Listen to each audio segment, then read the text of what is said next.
Salam damai sejahtera di dalam Tuhan kita Yesus Kristus. Shalom, selamat pagi dan semangat pagi. Jumpa kembali dalam renungan pagi kita untuk hari ini 14 Desember 2021. Dan judul renungan kita untuk hari ini yaitu waktu percobaan sudah mau selesai. Waktu percobaan sudah mau selesai. Sebelum kita lanjutkan, mari kita berdoa. Bapa kami dalam sorga, terima kasih untuk kesempatan di pagi hari ini mempelajari akan firman Tuhan. Biarlah firman Tuhan yang kami hendak dengar di pagi ini akan menjadi berkat dalam kehidupan kami. Tuntun kami dengan kuasa Roh Kudus-Mu, agar supaya kami tidak hanya mengerti, tetapi dimampukan untuk menerapkan, menghidupkan dalam kehidupan kami hari ini dan seterusnya. Terima kasih Tuhan, dalam nama Yesus kami telah berdoa. Amin. Saudaraku yang kekasih, renungan pagi kita 14 Desember 2021 di pagi hari ini dengan judul Waktu Percobaan Sudah Mau Selesai.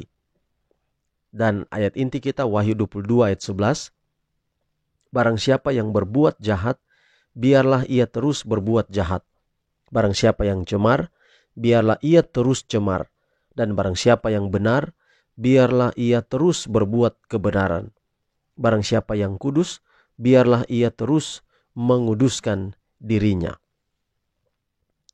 Semua orang yang mau supaya namanya tetap ada dalam kitab kehidupan seharusnya sekarang, pada beberapa hari percobaan ini, bergumul dalam jiwanya di hadapan Allah oleh duka cita karena dosa dan memiliki pertobatan yang benar.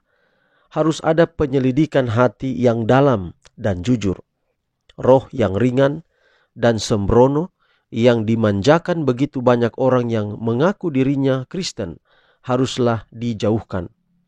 Ada suatu peperangan yang serius di hadapan semua orang yang akan menaklukkan segala kecenderungan jahat yang sedang berusaha hendak beroleh kemenangan. Pekerjaan persediaan adalah suatu pekerjaan perorangan. Kita tidak diselamatkan dalam rombongan. Kesucian dan penyerahan seseorang tidak akan mengimbangi kualitas kesucian dan penyerahan orang yang lain. Masing-masing orang harus diuji dan harus ditemukan tidak bercela untuk memiliki kekurangan atau sejenisnya. Pemandangan yang berhubungan dengan penutupan pekerjaan penebusan ini sangatlah serius. Segala kepentingan yang terkait di dalamnya sangatlah penting. Penghakiman itu sedang terjadi di dalam bait suci surgawi. Di hadapan hadirat Allah yang dahsyat, hidup kita harus diperiksa. Apabila pekerjaan pemeriksaan penghakiman itu berakhir, nasib semua orang pasti telah diputuskan. Apakah untuk hidup atau mati? Saat percobaan itu berakhir, beberapa saat sebelum kedatangan Tuhan di atas awan-awan di langit, berbahayalah keadaan mereka yang menjadi ragu-ragu dalam kewaspadaannya dengan berbalik kepada segala daya tarik dunia ini. Sementara seorang pengusaha sedang sibuk dalam mengejar keuntungannya, sementara orang yang menggemari kepelisiran mencari pemanjaan diri, sementara para anak perempuan mode mengutak-atik berbagai perhiasannya. Boleh jadi pada saat itulah hakim segenap bumi akan mengucapkan keputusan, tuanku ditimbang dengan neraca dan didapati terlalu ringan. Dengan diam-diam, tidak disadari seperti pencuri pada tengah malam, akan datang saat yang menentukan, yang menandai penetapan nasib setiap orang.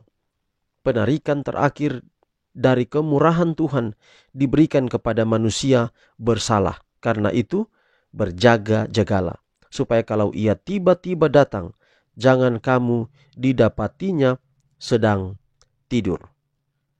Saudara-saudara, ini sangat penting untuk kita renungkan hari ini.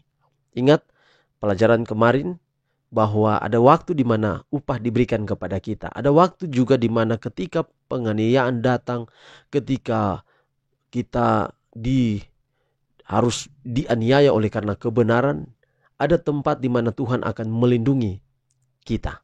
Ada waktu juga, sebelum saya sudah jelaskan bahwa ketika teraniaya, memang betul teraniaya. Bukan berarti Tuhan tidak melindungi kita. Tapi di sanalah iman itu diuji, iman itu dinilai kuat. Kemampuan untuk bertahan di dalam masa-masa sulit itu, di sana dinilai kuat. Tapi ada waktu di mana memang betul-betul kita dilindungi. Bahkan musuh-musuh Allah yang pernah menganiaya umat-umat Tuhan akan kena hukuman mereka.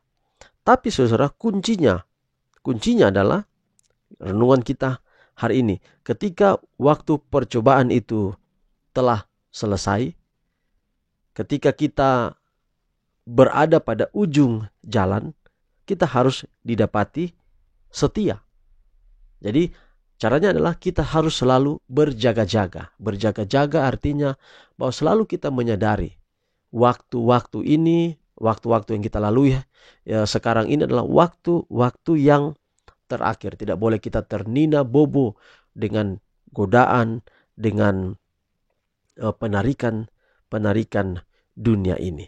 Dan ada waktu di mana setiap orang yang berbuat jahat, dia akan terus berbuat jahat. Dan ada waktu di mana setiap orang yang selalu berbuat baik terus akan melakukan kebaikan. Dia akan melakukan yang baik terus menerus di dalam kebenaran. Itu berarti bahwa di sana kita bisa sebut sebagai pintu rahmat atau pekerjaan kuasa Roh Kudus telah ditarik dari atas dunia ini. Orang jahat bertambah jahat, tapi orang yang baik akan terus menjadi baik. Kenapa? Ketika Roh Kudus ditarik dari dunia ini, maka Roh Kudus tidak akan bekerja lagi kepada orang yang jahat. Tidak akan memanggil dia lagi untuk kembali setia kepada Tuhan. Sudah terlambat. Dan waktu itu tiba, kita harus memastikan ketika Tuhan berkata sudah selesai, kita didapati setia. Itulah kerinduan kita semua. Mari kita terus bergumul untuk hidup kita, agar waktu itu datang, kita didapati setia kepada Tuhan. Inilah menjadi doa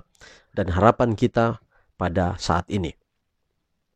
Saudaraku, mari kita akan berdoa. Kita tunduk kepala dan kita berdoa. Bapa kami dalam sorga, terima kasih untuk renungan yang indah hari ini. Biarlah kiranya dapat menjadi satu berkat dalam hidup kami. Kami diingatkan lagi bahwa hidup setia kepada Tuhan sangat penting. Oleh karena ada waktu di mana pintu rahmat-Mu tertutup. Roh Kudus-Mu ditarik dari dunia ini. Sehingga orang jahat akan tetap bertambah jahat. Dan orang yang baik akan terus berbuat kebaikan. Biarlah waktu itu tiba, kami didapati setia. Dan Yesus akan katakan, mari masuk dalam rumah yang Dia telah sediakan bagi kita. Pada saat ini Tuhan, kami berdoa dan menyerahkan seluruh keberadaan kehidupan kami ke dalam tangan Tuhan. Berdoa untuk khusus usulan doa dari Ibu Erna Wambrau Yopo, yaitu anak mereka Kathleen Wambrau yang berhari ulang tahun, yang ketiga tahun pada tanggal 12 kemarin. Tuhan sudah berkati Kathleen, Tuhan berkati dalam sepanjang hidupnya, agar dia dapat menjadi seorang anak Tuhan yang setia. Berkati keluarga Wambrau Yopo, baik Ibu Erna maupun Saudara Sepi. Tuhan berkati keluarga ini, agar mereka mencintai Tuhan dan tetap setia kepada Tuhan. Hamba juga berdoa untuk Sir Bob yang mengusulkan doa setiap waktu yang mengikuti renungan ini. Tuhan berkati, berikan kekuatan selalu, keberhasilan dalam setiap pelayanan. Dan hamba taruh kehidupan kami semua, hamba tidak sebut satu persatu, tapi biarlah kami semua ada dalam tangan Tuhan. Inilah doa kami, ampunilah dosa dan kekurangan kami, terpuji nama Tuhan, dalam nama Yesus kami telah berdoa. Amin. Saudaraku, demikian renungan kita untuk hari ini. Tuhan memberkati kita semua, sampai jumpa besok. Shalom.